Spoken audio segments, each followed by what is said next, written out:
Damn, son, where'd you find this?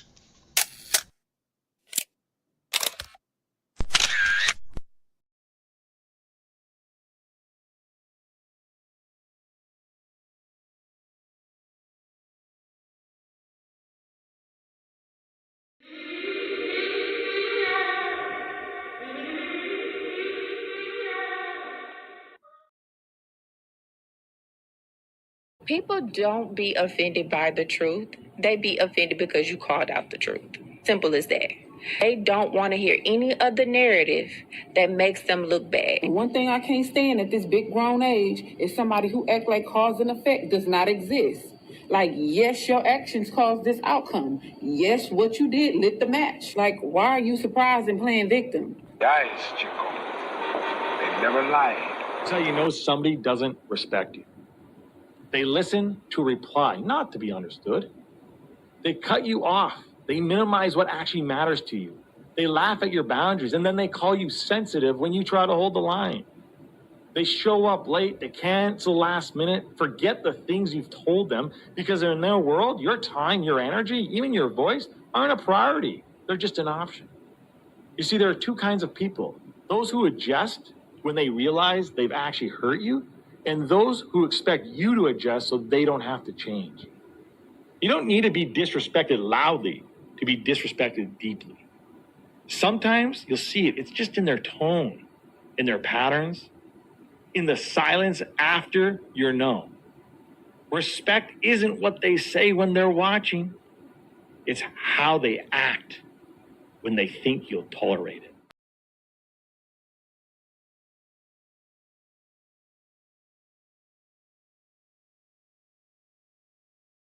By examining his own attitude towards the possibilities of peace, towards the Soviet Union, towards the course of the Cold War. Art muscle. It was a way of making me feel that they were a part of me.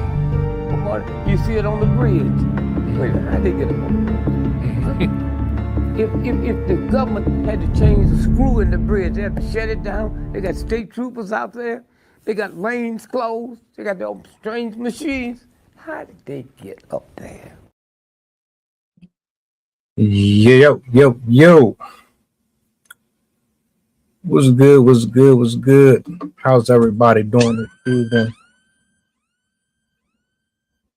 Peace, praise, glory, and honor to the Most High. Welcome to Chaos Theory. The first one officially back live this year. I hope all is well. Shout outs to the poets, to the creators, all of y'all out there. I thank y'all for being here with us this evening. This is one of my favorite portions of the week, always, because it's diverse and it takes you out of the drama and the gossipy stuff. You know, proud and honored to have this segment here. Proud and honored to have Sydney take the lead on this one. I'm going to bring her up and do me a solid. Welcome her with open arms. She is the mastermind behind this. Let's go ahead and get this show started. Yo. Hello. How are you? I am simpatico. That's good. I'm excited for this one. As you know, these are my favorite types of topics. Right on. Also, I thought it'd be kind of fun to show people if anyone's watching. But there's the little guy or girl, whatever it is. That's what's up. So come July, I'll have another screaming Mimi around the house. Hey man, congratulations again. Thank you. Y'all excited? How is everybody reacting to the news? We're excited. My mom was like, I knew it because I had a dream. I was like, okay. My husband's nervous because he really wants a boy.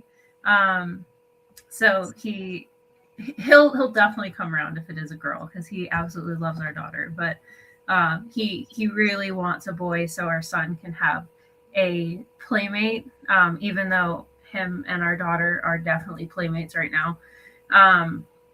I also would prefer a boy, just because I don't know if I want to handle two angsty teenage girls when I'm older, but we'll see what happens. So yeah, it'll be exciting, and just in general, it's always a blessing to have a child and watch them grow and become people, individuals. So it's pretty cool. And definitely, now that I have a puppy and a child, it's not the same thing. All those people that are like, a dog is basically a child. No, it's not. It's not. The dog is not going to grow up and be able to laugh with you about all the stuff that it does. A child, you'll be able to be like, you did all these things. We can laugh about it. But that dog, he's going to be eating off the floor until he's 18. So, much as I love him. But yes, definitely. I did not have a puppy at older ages. We had one when I was like 5, but I don't really remember much of that. So it's definitely an experience having one as an adult and having to manage that. And honestly, it makes my children feel easier than the dog, just because I don't have to worry about my kids just eating random stuff off the floor, peeing on the floor, getting into stuff, chewing things they're not supposed to. Like, he chewed the wall and he like pees on the rug, and I'm like, oh my god. I definitely thought that the dog would be easier than the kids, but it's not the case. As much as I love him, he's an adorable puppy, but yeah, he's something else. Well, look, everything is in God's hands, so whatever He has for you, it's going to be all right either way. Yeah, for sure. Well, look, I'm gonna turn it over to you. I'm gonna let you do your thing. You know where I'll be at, and enjoy the show, folks. Awesome.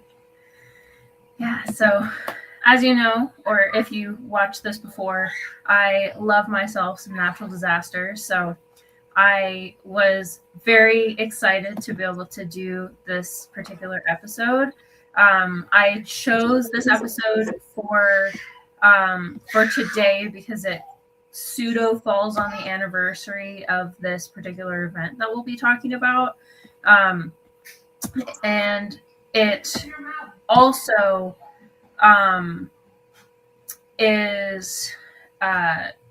it coincides with what's going on right now in California already, as well as Washington. I'll kind of talk about both of them first, and then I'll get into the historical event. But yeah, I was very inspired to talk about this because of the stuff that's going on right now in our state. We have been having this will be an important term that I'll be referring to a lot in the episode. I've probably mentioned these before, but arc storms are what caused the flood of 1862, as well as the floods that we're seeing this year and last year a little bit, towards the, like December. Arc storms are short for atmospheric rivers, not named after the Noah's Ark, even though it works out that way. Or I think actually they did add the K in there just so it matched the Noah's Ark theme. But basically what atmospheric rivers are is a long train of storms that come in back to back to back that typically carry an exceptional amount of rain. And just like hurricanes, atmospheric rivers are rated by how severe they're going to be. Typically, their strength is based on, I believe, the amount of rain. Let me see. Yeah, 3 hour average of integrated water vapor. So however much rain is available within the clouds, that's how they categorize the atmospheric rivers, which is different from hurricanes because hurricanes and tornadoes are given their ratings by the wind. So it is slightly different categorization, but they do still have 5 categories. Hurricanes, category 5, category 1 through 5. Tornadoes are Fujita, the enhanced Fujita, so it would be EF 1 through 5. And the atmospheric rivers are category 1 through 5. Category 1 is a weak storm, primarily beneficial, which means most of the rain that you're going to get is just going to saturate the soil, give it to plants, refill reservoirs, basically replenish the water systems in those areas. Moderate would be mostly beneficial, but also hazardous. So so you're going to be getting that replenishment of rivers, systems, and the soil. But you could also get some flooding if you're along like river systems, streams, low-lying areas. A strong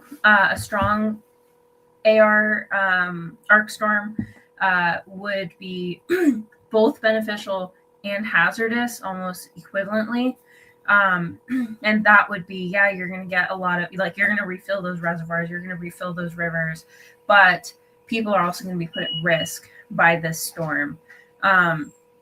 Extreme is mostly hazardous, also beneficial. Of course, rain is always going to be beneficial to the most degree. But in extreme storms, they're going to be mostly hazardous. So especially if you're in low-lying areas, they could cause significant flooding. They can cause landslides. They can cause land subsidence, where the ground like literally falls out underneath. And then I hear her. And then exceptional atmospheric rivers would be considered primarily hazardous. So you're getting so much rain that it's not going to do much good. It can even wash away the topsoil. It's going to destroy anything in its path.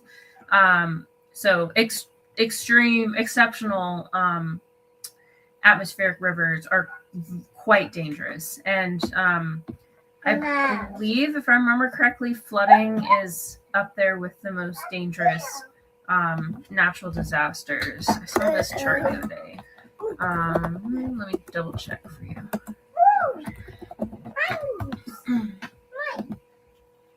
Let's see.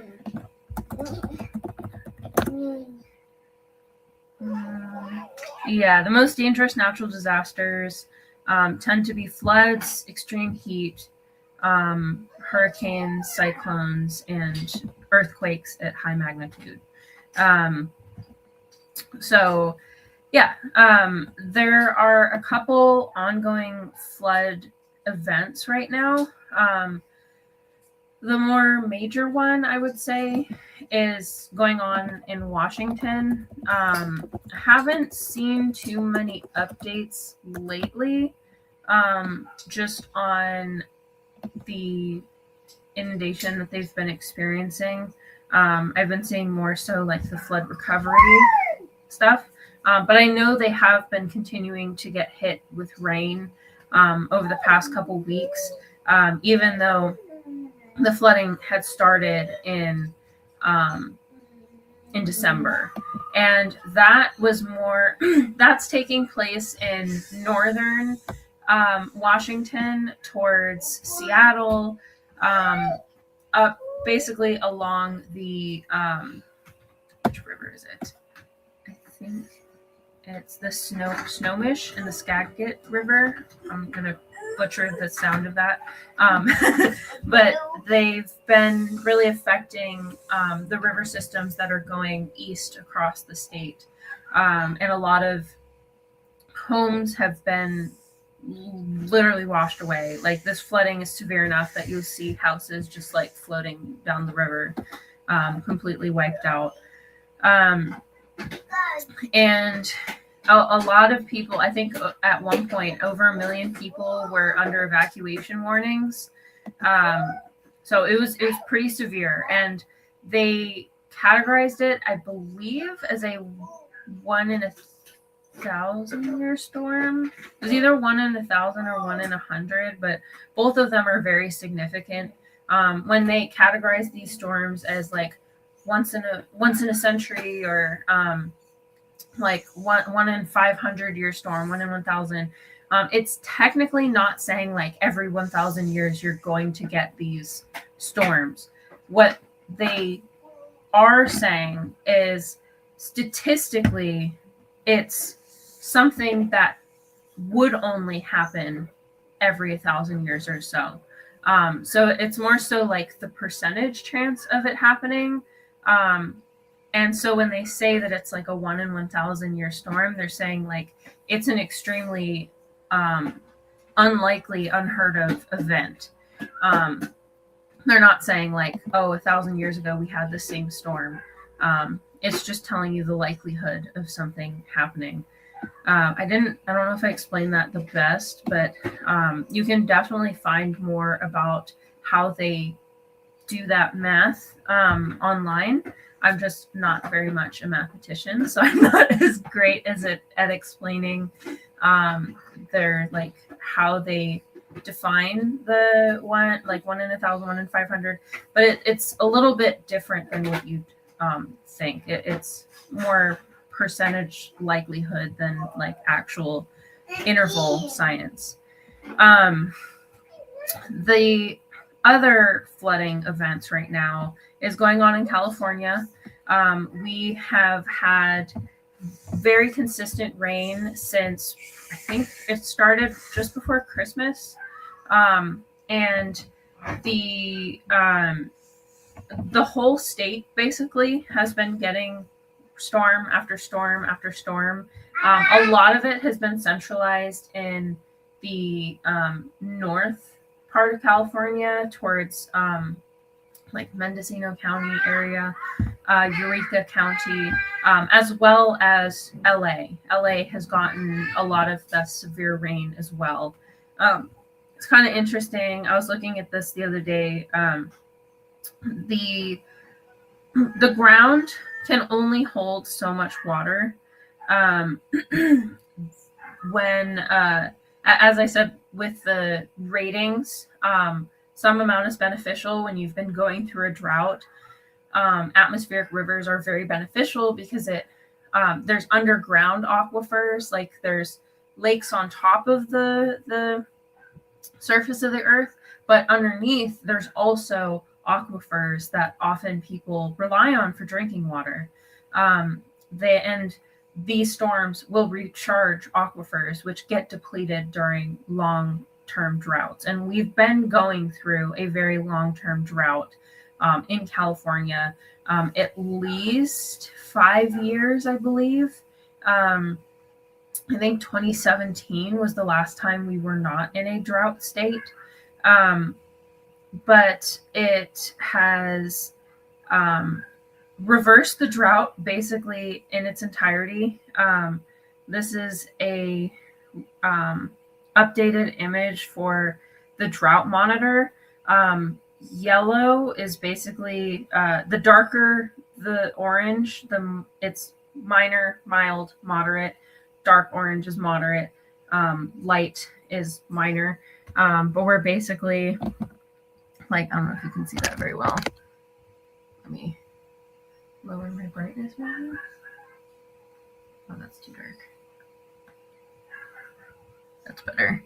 Yeah, you can see basically California only towards the bottom. Do we really have any moderate drought? There's a tiny bit up in the north, but pretty much the entire state of California is drought free.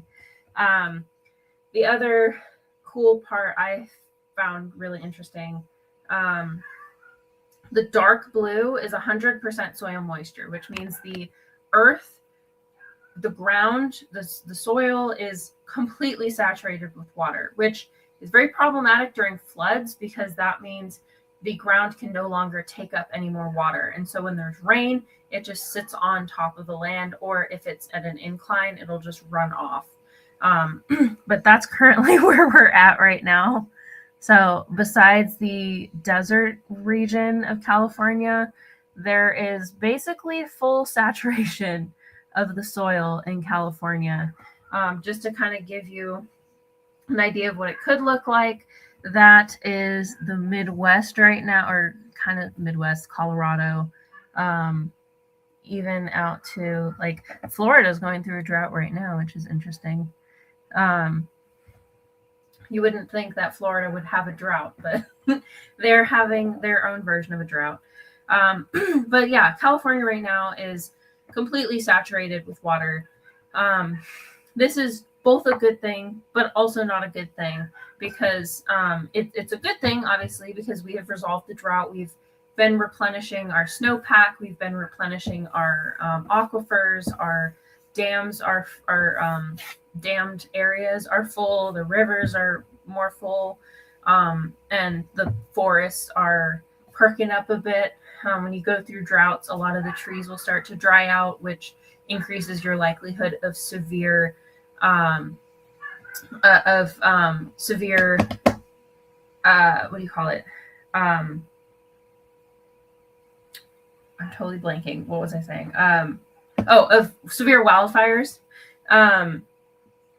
So yeah, we have basically brought us out of this super dry period, but it means now that we've had all of this rain, when it does rain, it's going to flood, especially if you're in low-lying areas, if you're along riverbanks, people who are in wetland areas.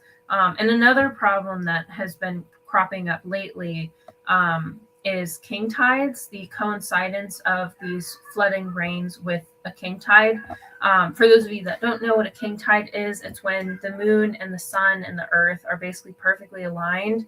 And because of that, there's a massively increased pull on the tides. And so it basically pulls the water into the land.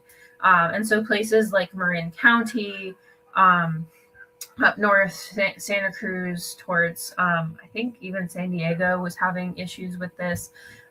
You're having excess rain output and higher tides. And so people are having flooding that they've never seen before. In Marin County, they had, I think, like 3 feet of flooding or something like that. It was a couple feet. And a lot of the neighbors were saying, like, we've had king tides, but we've never seen anything like this before. And it's this one, the king tides aren't permanent. I mean, those aren't as regular because it takes very specific conditions. And also the likelihood of it coinciding with extreme rainfall is more unlikely. So this isn't going to be a regular occurrence, but it is still something that was pretty interesting that was happening. Just to kind of give you an idea of, I think this is Marin County. So that's a road that runs along the beach area. Normally the coast is like out this way, but you can see that the ocean has come up over that road. Here's another one. Let's see, there's an interesting one. So this is a roadway. You can see how it's come up onto the road and people are literally driving through water. So yeah, pretty interesting. This is in Corte Madera. As you can tell, all of that brown is water. There's homes in there. One of the things that sucks about flooding is if you have floodwaters enter your home, even if it doesn't touch the stuff, if it's in the air that the water is touching, basically, you have to throw it away because the mold contamination and the potential sewage contamination is incredibly risky. So most objects that, especially soft objects, paper, stuff like that, have to be thrown away. So even if floodwaters don't actually touch your stuff, just being in the house is often enough for you to actually have to throw everything away. Oftentimes, floods within homes do enough damage just from soaking in it that you can't, sometimes you just have to tear down the whole house and start over, or at least like rip out those sections of walls. A lot of people that have flooding on a regular or have had issues with flooding in the past, they'll get mold in their walls, and black mold is particularly dangerous for people. So it can cause really hazardous conditions in your home. So it does suck if you are exposed to flooding, because it may not seem as destructive as like your stuff is literally blown away by the wind, but it can still cause you to lose everything that you have. So it's very important, if you live in areas where there's flooding, to not ignore those warnings, especially because when they give you warnings, especially with flooding, it's an estimate, and sometimes those estimates can be wrong. The amount of flooding they expect can sometimes be higher than what can be underestimated compared to what actually hits. And it only takes 6 inches of water to float a car. Most types of cars, like if you have a off-roading truck type, you might be a little bit more lucky, but most like Subarus and your average like commuter cars, it only really takes 6 inches of water to like push your car off the road to lose traction. And I think it's about 6 inches as well. Let's see how much.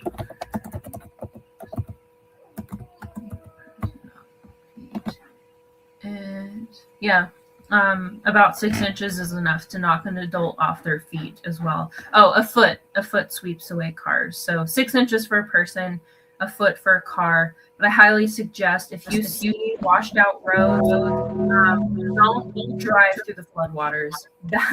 Do not try and like save your car, because people are swept away trying to save their cars. This happened in Spain in 2021 or 3, I forgot which year. There was extremely severe flooding in Spain. They got 10 to 30 feet in some areas, depending on where you lived. And a lot of people died because they drowned in their cars trying to move their cars out of the way of the floodwaters. So your life is worth more than your car, I promise. Insurance companies, usually if you have good insurance, they'll cover like at least the damages or replacing the car. But I promise it is not worth your life to save your car. And again, do not try and drive through floodwaters, even if it looks shallow. You don't know. You can still lose traction and float your car. And then also there could be debris in the road that you run over, nails, wood, whatever. So yeah, don't risk your car. Don't risk your life for your car. And don't try and drive through it thinking that you can. Water moving at 7 miles an hour has the same force as an EF5 tornado. EF5 tornadoes are up to like 250 miles an hour.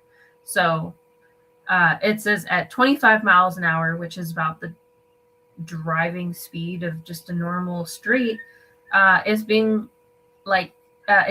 like being hit by winds over 700 miles an hour. So don't try to test water. Water is very, very dangerous. And the fact is too, water is carrying all sorts of stuff. You could be hit by pieces of metal, by pieces of trees, by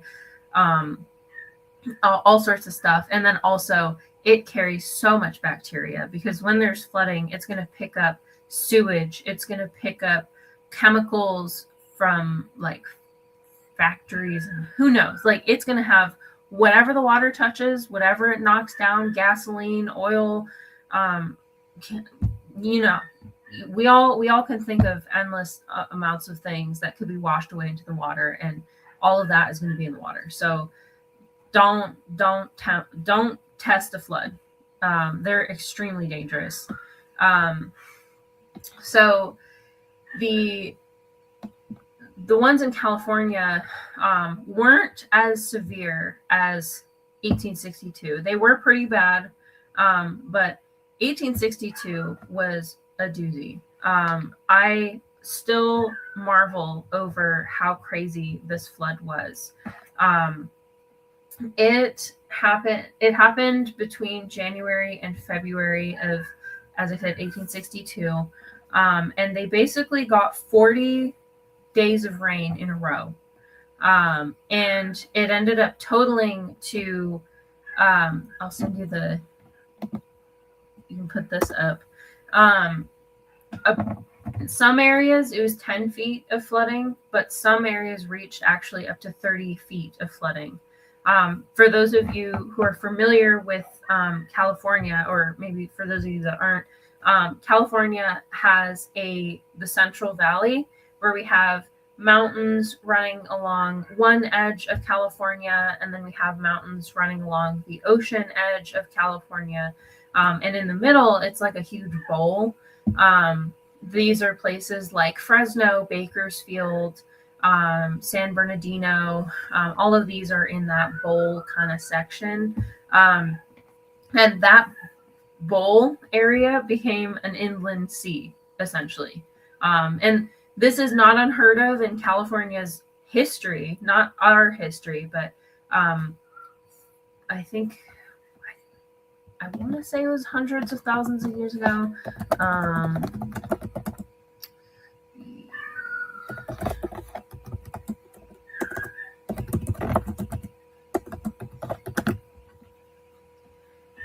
$80 million years ago. It was a Great Valley Sea. So that's why you can actually find like marine fossils in those areas, because it used to be completely underwater. It was called Lake Corcoran. Very interesting to look into if you're interested in that kind of stuff. It's also why it's such a fertile valley. There's a lot of agriculture that happens in the Central Valley. It's why we also have a lot of aquifers in those areas, because it's seeped in from the ocean. But basically, it was this massive freshwater lake.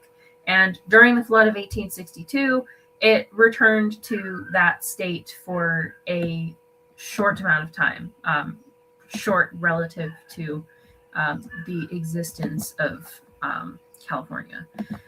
It started in January. And one of the interesting aspects of this flood is it supposedly started by a person.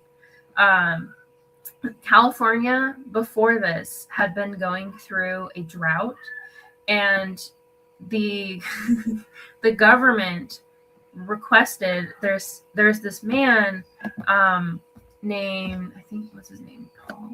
No. Mr. Hatfield. There's Charles Hatfield. He was known as the Rainmaker, because he would use a concoction of different chemicals, which to this day they actually still don't know what he was doing. But he had some secret formula that used some of the stuff they know, like there was zinc dissolved in sulfuric acid, as well as some other add-ins. But he basically would go around the country and release these fumes, and it would trigger rain. He had done this in Texas. He had done this in other areas of the country. And so he was pretty notable for this job. And so they asked him to come and create rain for, I think it was in San Diego. It was either San Diego or Los Angeles that they asked him to create rain for them. And a month later, we got hit by 40 straight days of rain. So maybe it was a coincidence, or maybe he actually did do something. But yeah, he ended up doing what they asked him to. And ironically, they sued him. They tried to sue him for all of the damages that this flood ended up causing. But they ended up not being able to actually sue him, even though it bankrupted him going through that whole process. They weren't actually able to sue him because the court decided that it was a act of God, and so they couldn't actually attribute him specifically to that rain event. But he did have some pretty crazy timing. It makes me wonder if he actually did create that rain, or if at least maybe it just contributed to an existing pattern. Because typically after droughts, you do have a crazy amount of rain, because there's a lot that has been accumulating in the atmosphere that has not been able to be released. It does depend. There's a lot of things that contribute to weather and precipitation, but I do find the coincidence quite compelling. He did give them way more than they asked for. They had, let's see, they had in 5 days in part of San Diego, they had 17 inches of rain in 5 days, which is crazy. In San Diego, the average for rainfall is 1 inch a year. So they basically got 17 years of rain in a matter of 5 days. But yeah, these floods were incredibly intense. Let me find. It didn't just hit California. It did also affect Oregon and Idaho. But California was the most famous because it affected so much of California.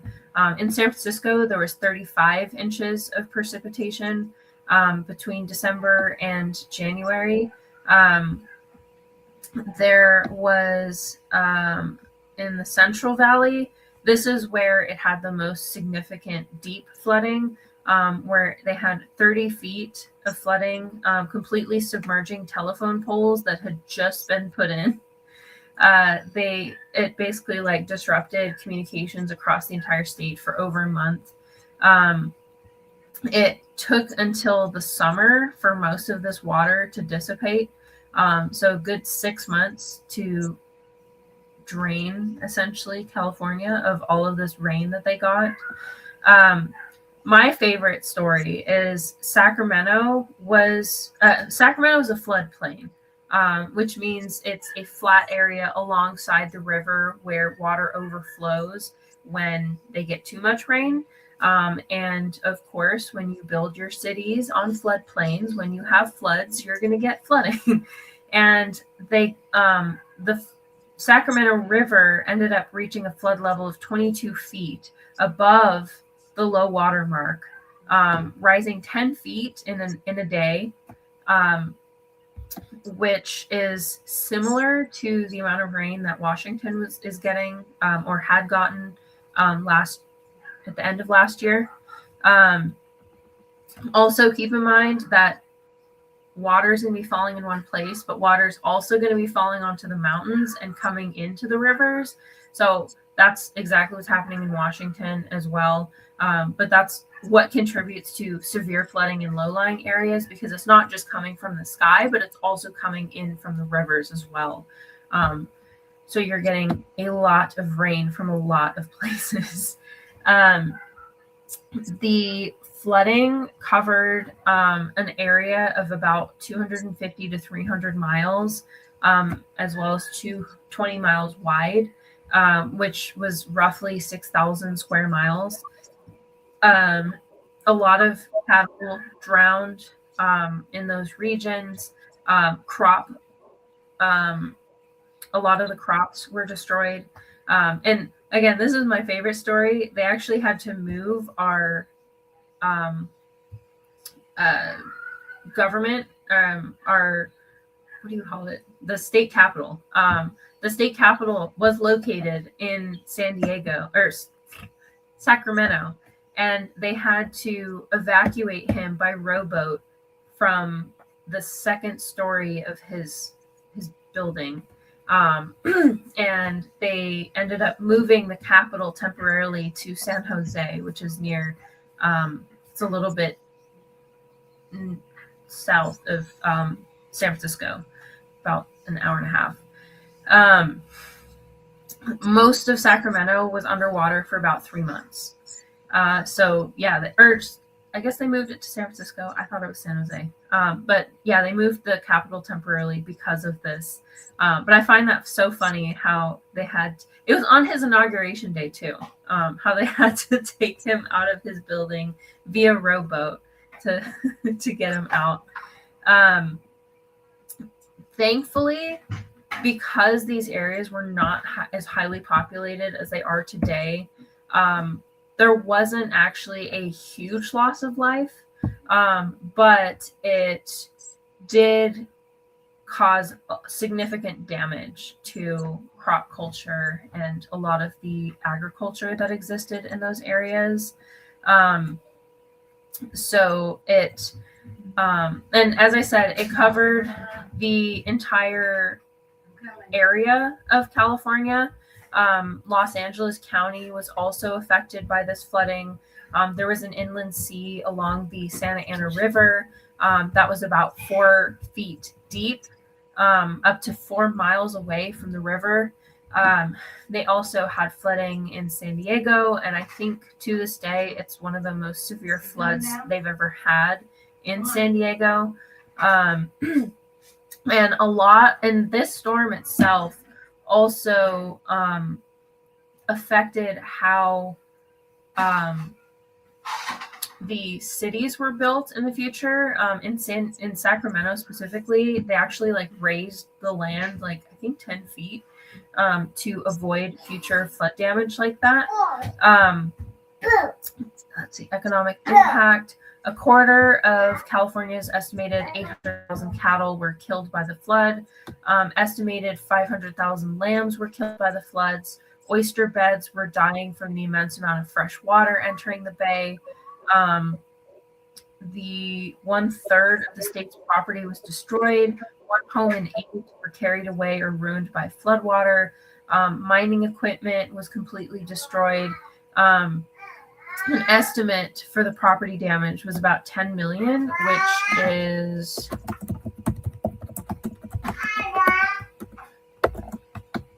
today would be $390 million, but it would probably be significantly more given the much, much larger population that exists. As I said, it also affected other states. It also affected out to the desert.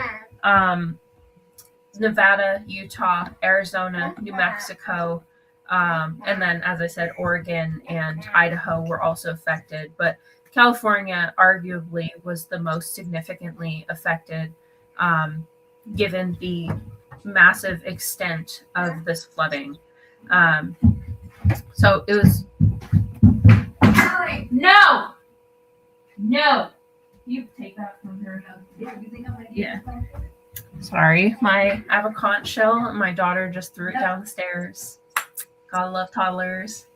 Oh, there it is. Old Town Sacramento was raised 15 feet above flood level.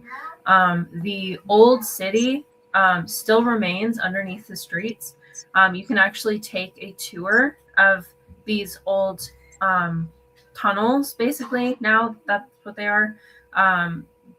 Of the buildings that are there.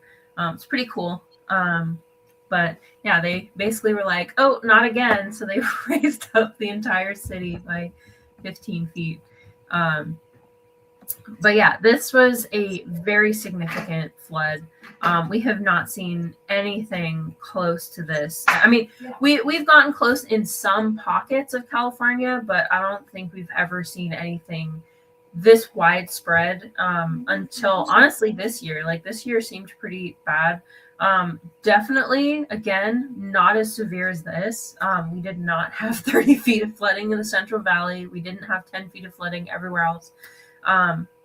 But it did have a very widespread impact. I've been hearing about this from Northern California all the way down to San Diego. San Diego, we had flooding in what's called Mission Valley. Our mall parking lot is very prone to flooding because it's underground basically, and so there was flooding there, but yeah, definitely not as bad as this one.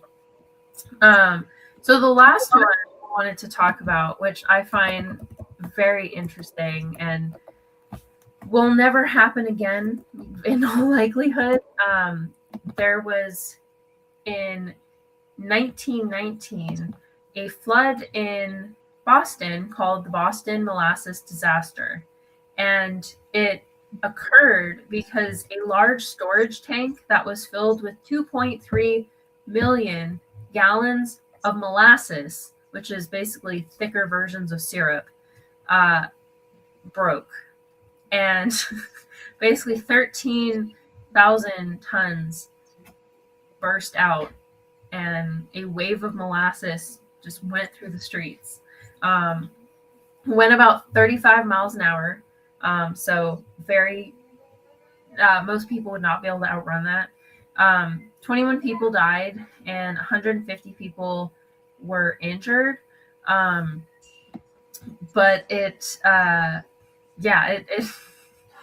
find that so crazy that you'd, like, imagine dying in that manner. Like, you get to heaven, you're like, wait, did I just die by molasses? That's crazy. But this event ended up leaving the area smelling of molasses. So on hot summer days, you get that scent coming up from the ground for decades. But yeah, this was definitely a rare event. This is not something that would happen again. This is not something anybody really has to worry about, because we do not transfer stuff like that in that manner anymore. But they basically believe that the event happened because it was warm outside, or it was warming up outside. It was originally freezing, but the molasses was like colder, and so the thermal expansion made it like burst open. It was so big of a explosion that you could actually feel the ground shake, and they heard a roar as it collapsed, that witnesses say was very similar to a train. And the density of molasses, so I already said 6 inches of water is enough to knock down a person. The molasses is 40% more dense than water. So it would not take that much to knock you over. And again, it was going 35 miles an hour. So that is going to whip you. The wave started off at 25 feet high. So I can't even imagine experiencing that. Just seeing like, what is that? What? Oh my God. So it was enough to knock streetcars off their tracks. A lot of buildings were crushed in the weight of that molasses. There were people that were like stuck in it. They're saying that horses died in the same way that like flies on flypaper would die, where they like got stuck and couldn't get up. So yeah, very unusual event. Definitely not the same as flooding events, and not as I said, not something that would really happen to any of us in our lifetime, or ever again. Like, this is once in ever.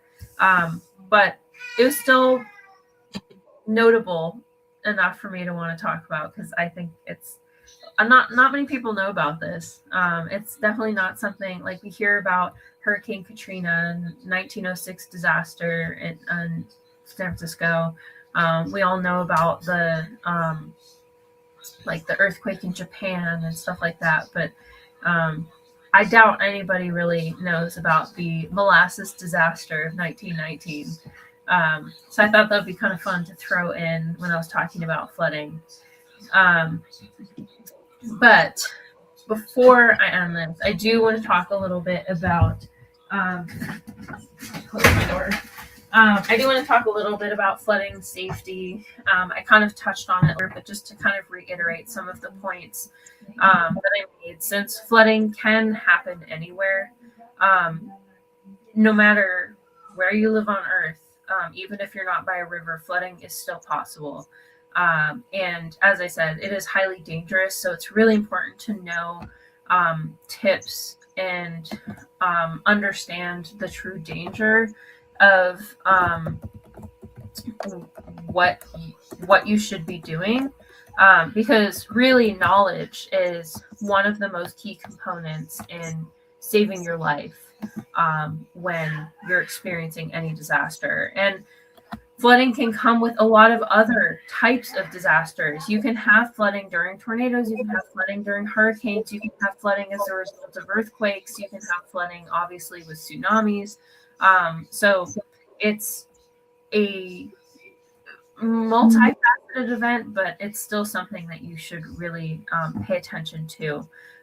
If it's related to storms, obviously you'll get a little bit more warning, especially if you have alerts set up on your phone. And even if you don't, sometimes the government will just send them out to anybody within the vicinity. But heed those warnings. If you're under a flood watch, get prepared, pack some clothes, pack some food, medical supplies, possibly put things up high if you know you're in a high risk area, that are like put your valuables up high, paperwork that you might need. If you have a second story or more, put it up on those higher floors. And also be wary if you are in areas that are low lying or like dry riverbeds, because flash floods can happen really fast. Flash floods are different than regular floods because they can occur without rain nearby. As I said, sometimes the rain is on the mountains and then the mountain rain flows down through the river systems. And so you can literally have just like a tidal wave of water coming up through a river. So if you live in low-lying areas next to mountains and by a river, especially one that's dry, pay attention to those too. Even if they're not close to you, they still can affect you. And then, as I said, don't walk, swim, drive. Don't go through floodwaters. Don't test them. You don't know what's in that water. It can make you sick. It can cause bodily damage if you get hit by things. It can sweep your car away. It can sweep you away. Don't try and test floodwaters. You will not win in comparison to water. And if you see fast-moving water, don't go over bridges either. Even if you think that it's not that close to you, you still don't want to tempt it because water can rise very, very quickly. In Texas, when they had the floods last year, I think water rose 36 feet in less than 4 hours or something like that. So it can happen very quickly. If you get a warning telling you to evacuate, do that. Don't worry about your stuff. Bring what you need, important documents, change of clothes, your pets, your children. Get to higher ground. Get to a higher floor. If you have to, go to your neighbors. If you have to, go to a hill. Find somewhere to go that is high. And then if you are already in flooding, like you're bottom floor is already like flooded, don't try and get out. Stay where you are, and if possible, like move up to the higher floors or even to the roof. A lot of people that survived Hurricane Katrina had to do that. They had to go to the roofs and it makes it easier for you to be rescued as well if you have to be helicoptered out. And just in general, know your area, know where the mountains are, know where the rivers are. For example, when we first moved in here, I was checking like what our elevation is. We're very, very lucky where we're kind of on a plateau, so we aren't really at risk of any flooding from rivers. We could potentially have issues with landslides, but luckily we have a lot of vegetation on our hillsides around our house, so we don't really have to worry about that as much because the roots will hold the dirt together. But if you live on like rocky hillsides, you have rocky cliffs around you, sand type material, sandstone, be very, very wary of rain when it comes, because not only can flooding occur, but the water saturating into the ground can cause, as I said earlier, land subsidence. It can cause landslides, mudslides. Landslides are different than mudslides, where landslides is where the land actually collapses, where mudslides are when water mixed with dirt comes streaming down the mountain. So it's like a river of mud coming down the mountain and wiping you out. That was a huge issue that people experienced in North Carolina when Hurricane Helene came through and caused that flooding. So you want to be aware of the different types of risks that can exist where you live. If you're on steeper slopes, landslides, mudslides, that type of flooding or that type of risk is going to be more significant for you. Whereas if you live in a flat area with like low-lying areas, riverbeds, floodplains, wetlands, if you're close to water at all, even if it's a lake, be very cautious about rising floods, because you're more likely to see increasing water coming up from the ground itself. So yeah, it's really important to be aware of your surroundings, to be aware of what's going on when you have this type of weather. Make sure you know where to go. Make sure you know which like locations are safe. If you have to evacuate ahead of the storm before the rains start, there are often like shelters that are located in safe locations that you can go to that can help you escape and have resources and stuff if your house is going to be affected.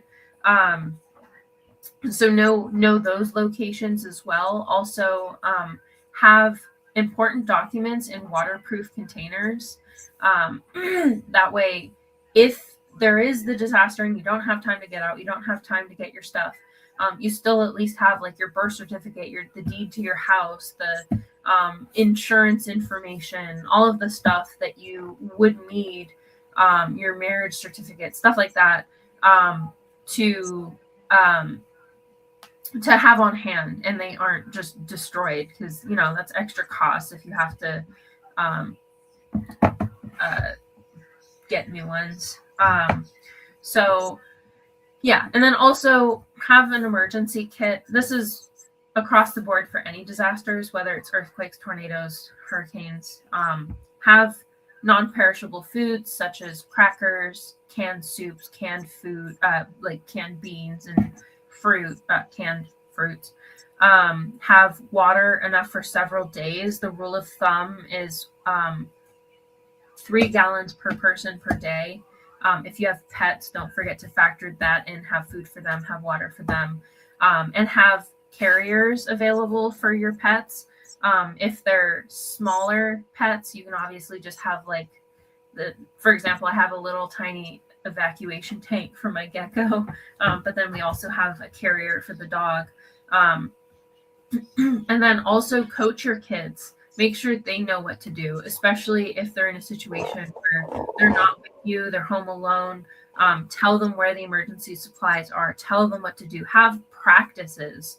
And again, this goes for all disasters. Like, teach them what to do in an earthquake. Teach them what to do. I mean, theoretically, they probably aren't going to be home alone in a hurricane. But like stuff like a tornado, floods, things that happen quickly without warning. Have your family understand what to do, and also where to meet. Have ways to contact your family other than phone calls, because oftentimes phone lines will go down, the internet won't be available, and your family members that don't live in those areas are going to be freaking out. And oftentimes 911 calls and phone systems also fail because so many people are calling in to their friends and family, figure out what's happening. So have other ways to contact people, and try as soon as you can to notify the people that you care about, like, hey, I'm okay, this is where I'm at, if you need help, let them know.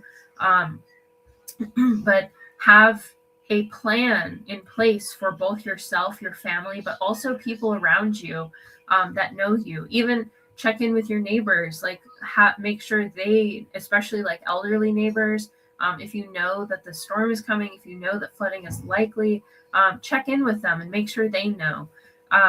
It's important that we like check in with each other, take care of each other, because really community is extremely important during disasters like this. And oftentimes our neighbors are the ones that are like, hey, there's a family in there, like you need to go help them. So like make sure you know the people around you. Oh, and then have like medical stuff, especially if you're reliant on medications or have specific things that you need for your life. Have those on hand, have extra documentation. That way you can have access to these life-saving treatments if you are in those situations. If there are barricades telling you not to go to certain locations, don't do it. There are barricades for a reason. Also, be cautious of other things that can come with floods. Animals sometimes freak out and are coming out. Like you can, in certain areas that of the country, you can have venomous snakes. You can have, if you're like in Florida, you can have crocodiles, stuff like, or alligators. Just be very aware of the different types of risks that exist where you live specifically, and try to factor those into your plans. And then lastly, or two things actually. One of the other risks that people forget to consider is electrocution, especially if you are in a enclosed region. I don't quite know if it's a big body water and then there's like a power line. That might not be bad as long as you don't touch the wire. But I know that electricity can travel through the water. So you have to be, especially like if you're in your house with electrical stuff, if the power's not out, you can be at risk of being electrocuted. So if you know a flood is coming, or if your house is starting to flood, turn off the electricity in your house, because that will prevent you from getting electrocuted. Do not touch down power lines. If you know there's power lines nearby, do not go in those areas.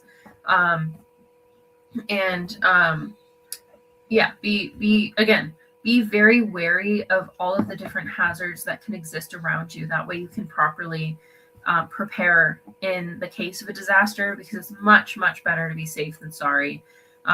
You might never need to use any of that information, but having that peace of mind, knowing how to protect yourself, is going to go a long way for you. And I mean, even if you never have to use that information, you never know, you might pass that information on to somebody else who does end up having to use that information. And then make sure that with the cleanup, you hire professionals. You really should not be doing that yourself. If you are going to do it yourself, make sure you're wearing protective gear, heavy work gloves, protective clothing, boots. You have to get specific face coverings, like the N95 mask that we used during COVID. Like, that's not going to cut it. You're going to have to get like the I don't know what to call them, but the big masks with the filter things on the face. Like, they almost look like the nuclear people masks. Let me see what they're called. And then one other thing you'll really want to have is a weather radio, especially one that has the capacity to call for help. They'll work. Oftentimes they'll have some that are like,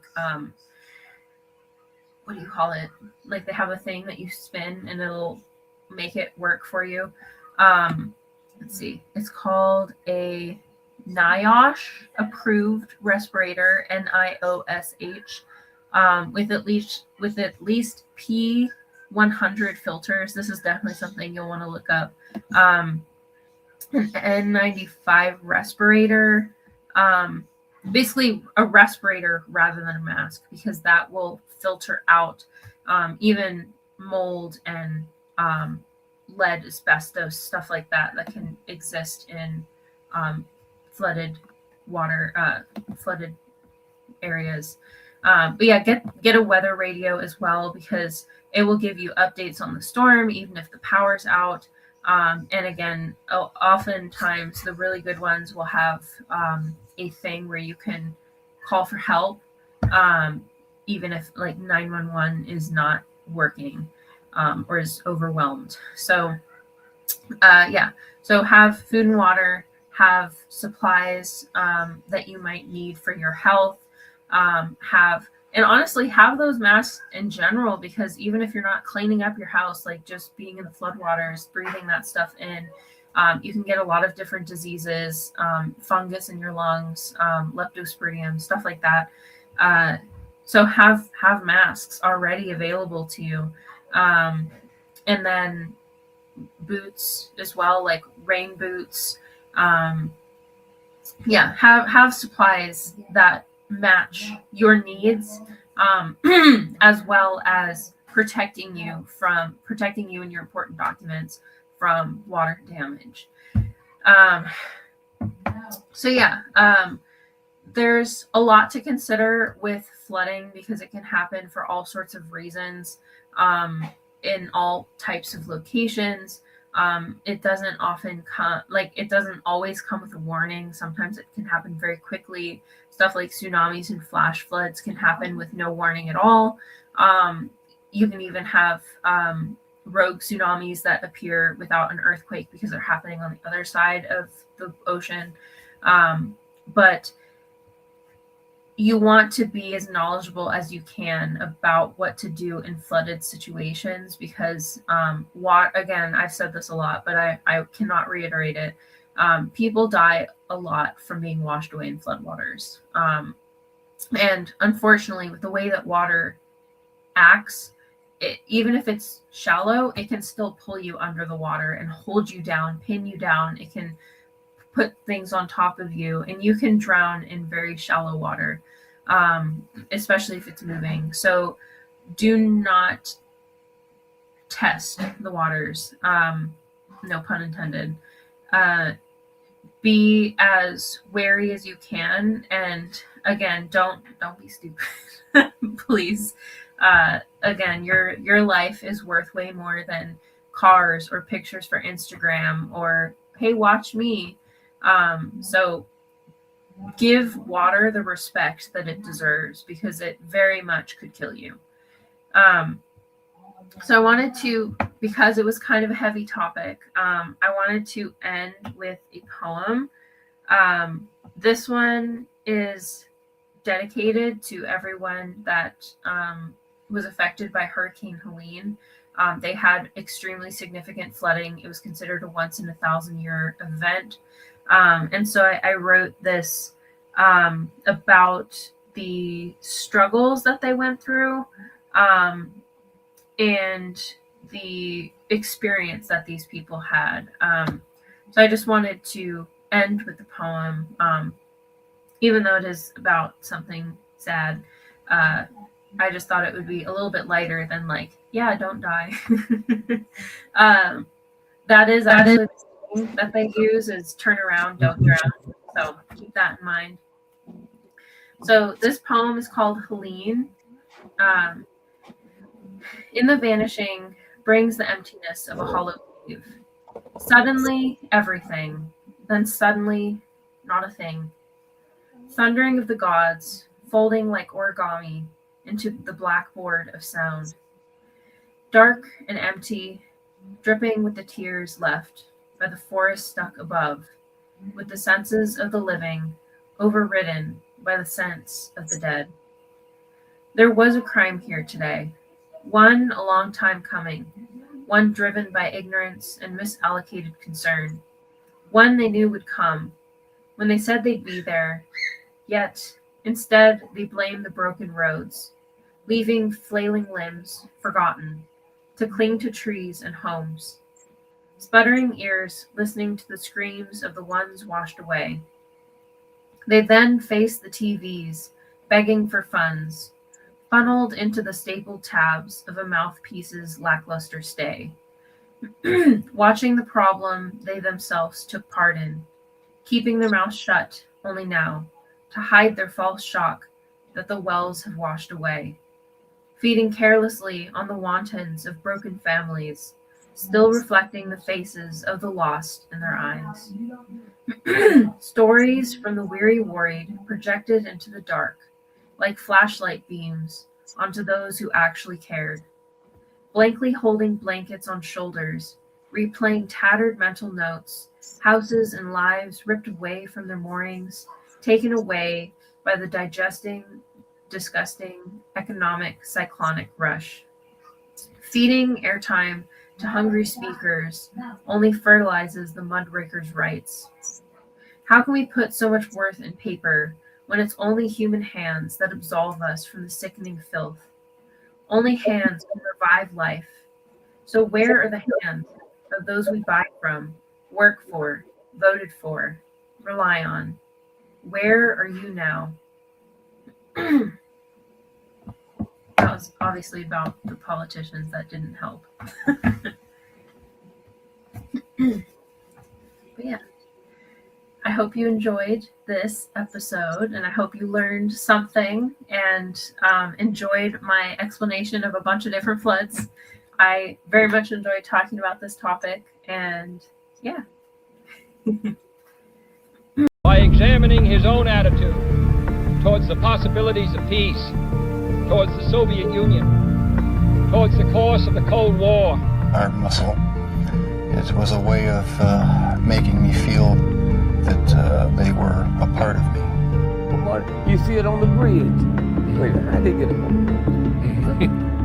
If the government had to change the screw in the bridge, they had to shut it down. They got state troopers out there. They got lanes closed. They got their own strange machines. How did they get up there?